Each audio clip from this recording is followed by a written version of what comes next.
Why do you suddenly become colder, quieter, more distant, right when the avoidant finally starts getting closer to you? Think about that for a second.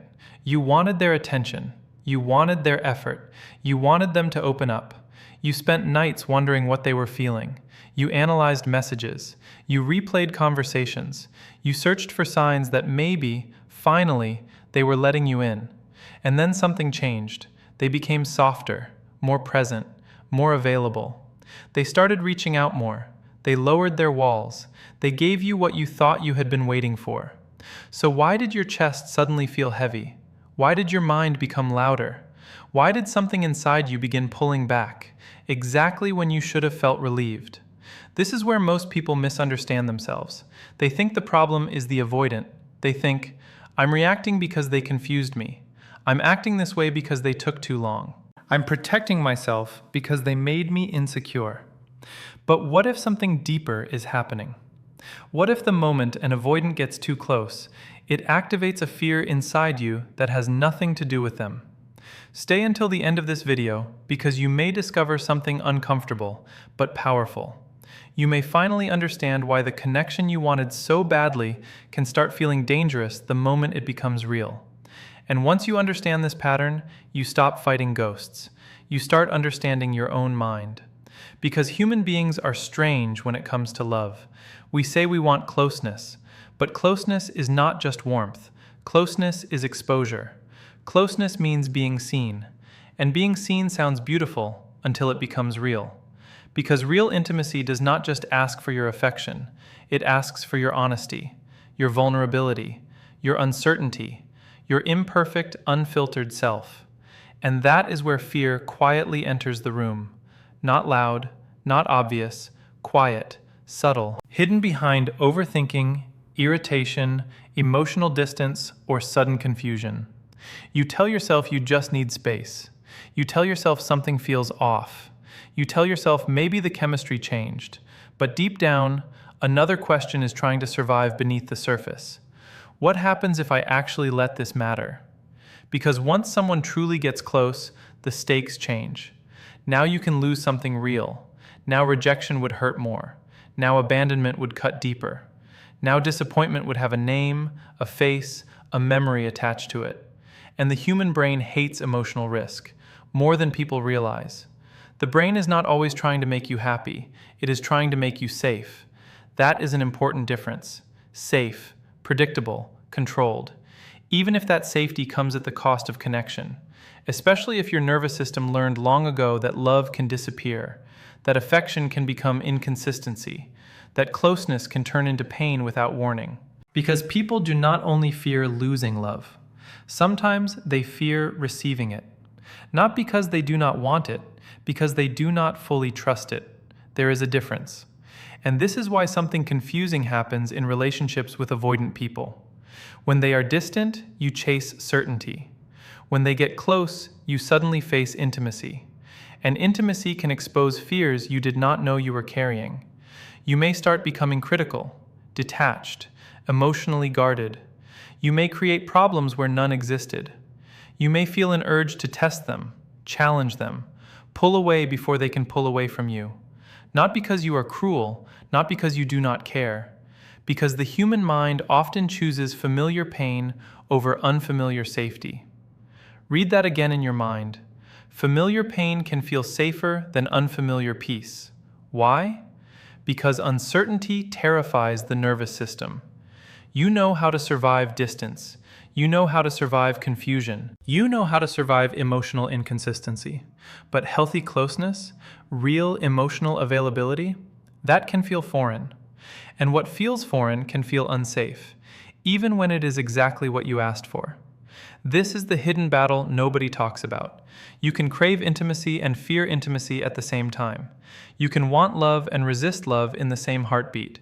You can pray for connection, then panic when connection arrives carrying real emotional weight. And if you do not understand this pattern, you may spend years blaming timing, blaming chemistry, blaming the other person, while never noticing the quiet survival strategy operating inside your own behavior. Because sometimes the deepest sabotage does not look like destruction. Sometimes it looks like hesitation, emotional withdrawal, sudden numbness, a strange urge to create distance right before something meaningful begins. But awareness changes everything. The moment you see the pattern, you are no longer trapped inside it without language. And that matters, because understanding your psychology is not weakness, it is power. The kind of power that allows you to stop running automatic emotional programs you never consciously chose. The kind of power that helps you recognize when fear is speaking louder than truth. And this conversation is only getting started. The hardest part to accept is this: your reaction may not be coming from the avoidant at all. It may be coming from a place inside you that learned to prepare for disappointment before happiness had the chance to settle in. That changes everything, because now this is no longer just a story about another person's attachment style. It becomes a story about your internal wiring, your emotional habits, the invisible rules operating inside your mind without asking for permission. Many people believe they are responding to what is happening in front of them. But psychology shows something different. Often, people react to what they expect will happen next. That is a huge difference. Expectation shapes behavior. Prediction shapes emotion. And when someone who normally keeps distance begins leaning toward deeper connection, your system does not always celebrate. Sometimes it becomes alert. Not because danger is present, because possibility is present. Possibility changes the emotional landscape. Now there is more to lose. Now hope enters the picture. And hope can feel frightening to anyone who has been taught, through life experience, not to rely on good things lasting. This is why some individuals become restless when harmony begins forming. Nothing terrible happened, no betrayal, no clear problem, yet something feels uncomfortable, not externally, internally. A strange tension appears. The mind starts scanning, looking for signs, looking for flaws, looking for evidence that something must be wrong. Why? Because certainty was never built through peace. It was built through vigilance, through watching moods, through reading emotional weather, through preparing for changes before changes arrived. That survival skill may have protected you once, but in adulthood, it can quietly interfere with moments that require emotional openness. This creates a painful contradiction. You long for emotional security, but when stability begins developing, another part of you questions it. You wonder if it is genuine. You wonder how long it will last. You wonder what hidden cost might be waiting around the corner. That inner questioning does not always sound dramatic. Sometimes it sounds practical. Maybe I'm losing interest. Maybe this is moving too fast. Maybe something feels missing. Yet underneath those thoughts, there may be an older concern asking a much deeper question. Can I trust something that does not feel familiar? Human beings are deeply connected to familiarity, not always to what is healthy, to what is known. Known patterns create psychological comfort, even when those patterns create suffering. That is why people repeat cycles they claim they want to escape, not because they enjoy pain, because repetition feels understandable. The unknown demands adjustment, and adjustment requires emotional energy. Think about that. An avoidant individual begins showing effort. Communication changes. Walls lower. Emotional signals become clearer. From the outside, this looks like progress. Inside your mind, another process may begin. You start wondering if this shift is temporary. You question motives. You become cautious about believing what you are seeing. You hold back enthusiasm. You keep one foot near the exit. Not because affection disappeared, because uncertainty increased. Now the relationship is becoming more real, and reality carries responsibility.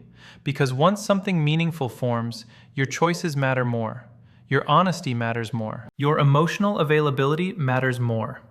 No more hiding behind confusion. No more blaming mixed signals. Now you must face your own relationship with closeness. That confrontation can feel overwhelming.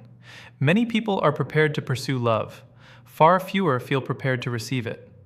Receiving requires allowing goodness to land without immediately doubting it. That sounds simple. It is not, especially for a mind trained to anticipate emotional disruption. When somebody slowly becomes more consistent, your system may not immediately interpret that as relief. It may interpret it as unfamiliar territory, and unfamiliar territory activates caution. This is not about weakness, it is about conditioning. Repeated experiences shape emotional reflexes. Over time, the brain builds shortcuts. Patterns become automatic. You no longer choose certain responses consciously, they simply appear. A delayed text creates mental stories. Increased affection creates suspicion. Gentleness creates confusion. The body reacts before logic catches up. That is why self-awareness matters so much. Not for self-judgment, for clarity. Because clarity gives you a chance to pause before old programming takes control. Without awareness, unconscious patterns run the relationship. They shape reactions, interpretations, decisions, and eventually, outcomes. Then one day you look back and wonder why meaningful connections kept slipping through your hands. Not realizing your internal alarm system may have been pulling hidden levers the entire time. This is not about assigning blame. It is about recognizing influence. You influence your emotional environment more than you think. The stories you believe affect what you notice. What you notice affects how you behave. How you behave affects what unfolds next. That chain matters. Because if your internal world is built around expecting disappointment, you may accidentally create distance during moments that needed courage, not intentional destruction. Protective behavior. Protective behavior that feels justified in the moment. Protective behavior that says, stay careful, stay guarded, do not relax yet. But constant guarding comes with a price. It blocks the very experience you claimed you wanted. And here's the difficult truth. You cannot build deep connection while remaining emotionally half-present. At some point, there must be willingness. Willingness to examine your own reactions. Willingness to question old assumptions.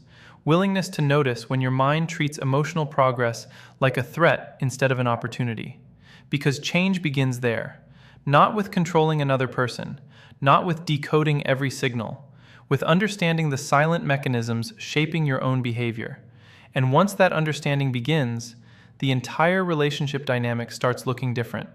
Once you begin seeing these hidden emotional patterns, another uncomfortable truth starts revealing itself. Getting what you asked for does not always create peace. Sometimes it creates pressure. Think about how strange that sounds. You spend so much time wishing someone would become more emotionally available, more open, more invested. You imagine that moment solving the confusion. You imagine clarity bringing calmness. But when that shift finally begins happening, a different challenge appears. Because there is a major psychological difference between wanting connection and carrying the weight of actual emotional closeness. Fantasy is safe. Possibility is exciting. Reality asks more from you. Reality asks you to stop hiding behind uncertainty. When another person begins showing genuine emotional movement, the relationship enters new territory. Now there is accountability. Now your responses matter in a different way. Now your emotional habits become visible. And visibility can feel deeply uncomfortable. Not because something is wrong with you, because authenticity removes places to hide. As long as somebody remains emotionally unavailable, your attention stays focused on chasing answers, decoding behavior, solving confusion, trying to earn emotional reassurance. That creates a mission. A mission keeps the mind occupied. It gives your emotional energy somewhere to go. But what happens when the mission begins disappearing? What happens when emotional access starts increasing? Something surprising can happen. Without the chase, you are left alone with yourself, your own needs, your own fears, your own unresolved questions. That moment changes the entire emotional equation. Now you are not just dealing with another person's distance, you are facing your own capacity for receiving emotional closeness without panicking, doubting, or emotionally withdrawing. This is where many people misunderstand their internal experience. They think they are losing feelings, but sometimes they are losing distraction. That is not the same thing. The emotional struggle was keeping part of the connection alive. The unpredictability created intensity. The uncertainty created mental engagement. The longing created momentum. Then things start becoming steadier, and suddenly the emotional environment feels unfamiliar, less chaotic, less urgent, less dramatic. For some people, that shift creates relief. For others, it creates discomfort they cannot immediately explain. Because emotional calmness can feel strangely empty to a nervous system trained around emotional intensity. This is an important psychological reality. Many people confuse emotional activation with emotional depth. They confuse emotional turbulence with passion. They confuse instability with chemistry. Not intentionally.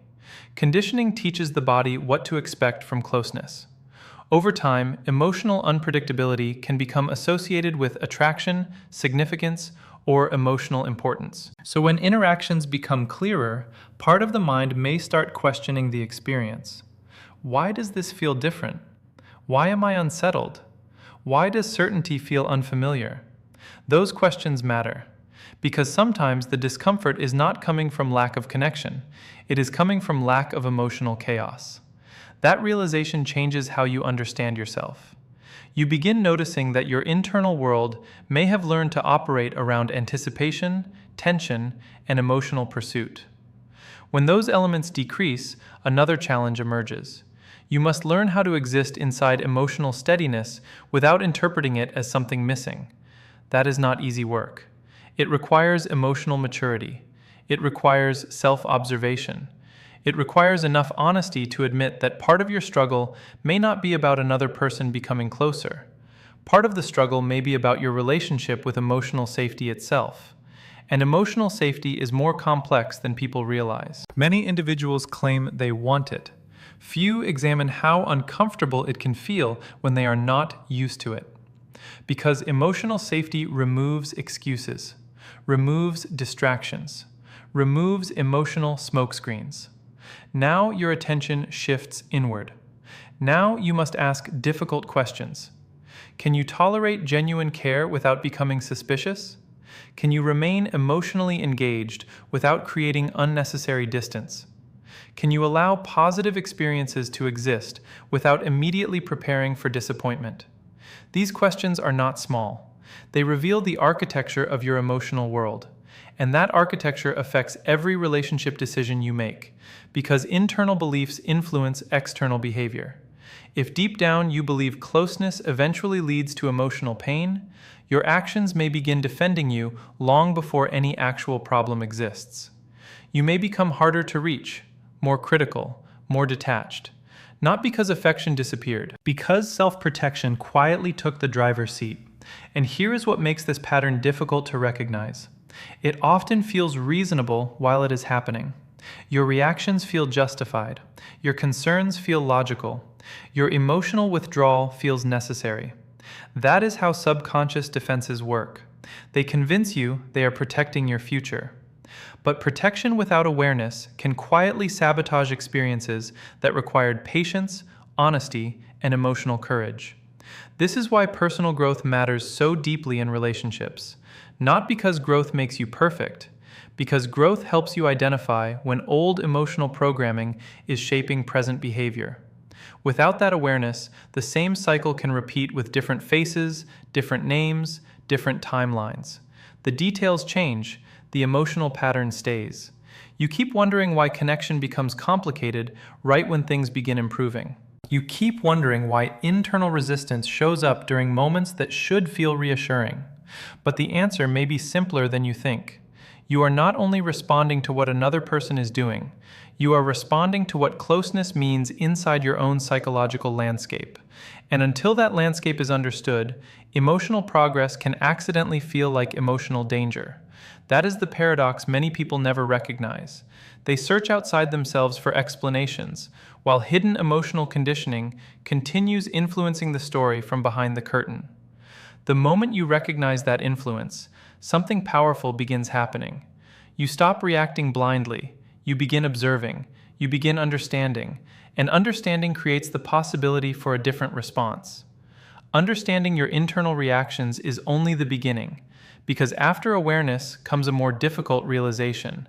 Sometimes the strongest emotional defenses do not appear during conflict. They appear during tenderness, during kindness, during moments when another person starts offering what you once believed you needed. That is where a hidden struggle often begins. You expect relief. Instead, you experience pressure. Not loud pressure, quiet pressure. The kind that slowly builds beneath the surface. the kind that makes you feel restless without fully knowing why. Because receiving emotional warmth can trigger a question many people never consciously ask. What happens if I let my guard down and this still falls apart? That question carries enormous psychological weight. It can shape choices without announcing itself. It can influence tone, behavior, timing, and emotional availability. Not through deliberate intention, through instinctive self-management. Human beings naturally try to reduce emotional risk. That tendency becomes stronger when emotional investment starts increasing. The deeper the connection feels, the more valuable it becomes. The more valuable it becomes, the more vulnerable you become. That equation changes how the mind operates. Because vulnerability is not only about sharing emotions, it is about surrendering control over outcomes you cannot fully control. And that can feel unbearable for someone who learned to survive by staying emotionally prepared. Prepared for disappointment, prepared for change, prepared for emotional letdowns arriving without warning. Preparation creates a feeling of control, not actual control, a feeling of control. That distinction matters. Many protective behaviors are built around managing feelings rather than managing reality. You create emotional distance before attachment deepens further. You become less expressive, less available, less responsive. You convince yourself you are being careful. But underneath that carefulness, another process may be unfolding. You are trying to reduce the emotional impact of possible loss before loss even exists. Think about how exhausting that becomes. Constant emotional forecasting, constant internal calculation, constant efforts to stay ahead of pain that has not happened. This creates an invisible burden. You stop experiencing the relationship in real time. Instead, you begin relating to imagined futures, possible disappointments, hypothetical endings, potential emotional injuries. The present moment loses its voice. Fear starts writing the narrative. And fear is persuasive. Fear knows exactly which stories to tell. It reminds you of previous heartbreak, past confusion, old betrayals, moments when trust did not protect you, moments when hope felt expensive. Fear gathers emotional evidence and presents it like undeniable truth. Do not relax. Do not fully invest. Do not become too emotionally dependent. At first, these messages can sound intelligent, strategic, responsible. But emotional caution becomes dangerous when it prevents meaningful engagement, because connection requires participation. Not perfect certainty, not guaranteed outcomes, participation. Yet participation demands something difficult: emotional exposure. That word makes many people uncomfortable, because emotional exposure means allowing yourself to care deeply without complete control over what happens next. That challenges the illusion many people unknowingly rely on. The illusion that enough preparation can eliminate emotional pain. It cannot. No amount of overthinking creates guaranteed safety. No amount of emotional distancing removes human uncertainty. No amount of internal guarding can fully protect the heart from life's unpredictability. But many people spend years trying to outsmart vulnerability, trying to negotiate with uncertainty, trying to create emotional insurance policies against disappointment. And in the process, they unintentionally limit their own capacity for authentic connection. This is especially important to understand when an avoidant person begins lowering barriers, because that moment changes the emotional environment. Now the relationship is no longer centered around pursuit alone. Now another challenge appears. Can you remain emotionally present when deeper intimacy becomes possible? That question matters more than most people realize, because desire is one thing. Sustaining closeness is another skill entirely. Many individuals know how to seek connection. Fewer know how to remain grounded once connection becomes emotionally significant. That requires emotional endurance, the ability to stay engaged when uncertainty appears, the ability to communicate instead of shutting down internally, the ability to notice self-protective impulses without automatically obeying them. That is emotional discipline. Not dramatic intensity, not emotional perfection. Discipline. The discipline to observe your internal world without allowing every fear-based reaction to control your behavior. This is where genuine transformation begins, not by eliminating difficult emotions, by changing your relationship with them. Because difficult emotions are not always instructions. Sometimes they are information. Information about old wounds, old beliefs, old emotional rules still influencing present experiences. When you start understanding that difference, something powerful shifts. You become less controlled by automatic reactions. You develop space between feeling and action. That space changes everything. Inside that space, you gain options. You can question assumptions. You can challenge internal narratives. You can recognize when your protective system is responding to emotional significance as though it were immediate danger. That recognition creates freedom. Without it, unconscious behavior keeps steering the relationship. With it, you begin responding with greater clarity, greater intention, greater emotional responsibility. And emotional responsibility is not about blaming yourself for every difficulty. It is about recognizing your influence within the dynamic, recognizing that your inner world participates in shaping what unfolds. That understanding is not meant to create shame. It is meant to create empowerment. Because once you understand how your psychological patterns operate, you no longer have to remain trapped inside them without awareness. You begin seeing the hidden mechanisms behind your reactions. You begin noticing the moments when fear disguises itself as logic. You begin recognizing how emotional self-protection can quietly interfere with the very closeness you thought you wanted. And that realization opens the door to a completely different way of relating.